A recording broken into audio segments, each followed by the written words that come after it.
strengthened as Stephen McDonald lived among us and taught us so well.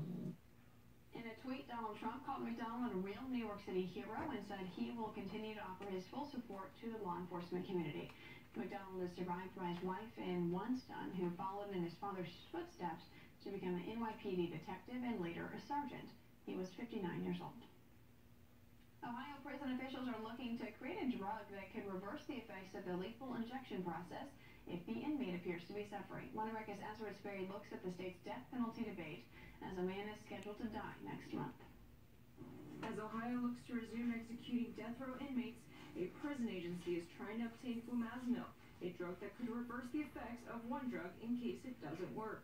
The state hasn't put an inmate to death since January 2014, when a chemical cocktail caused a man to gasp and snort for 26 minutes, the longest execution since they resumed in 1999.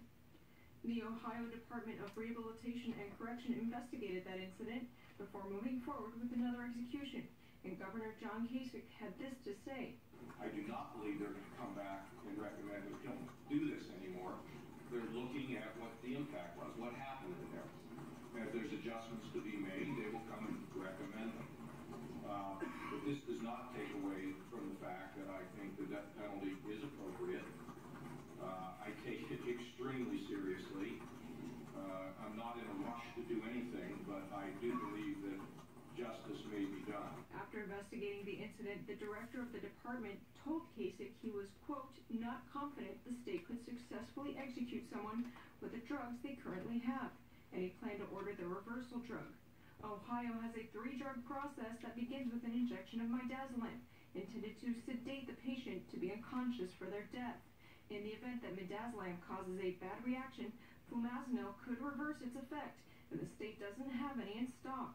Midazolam has caused problematic executions in Arizona and Oklahoma, but the U.S. Supreme Court upheld its use last year.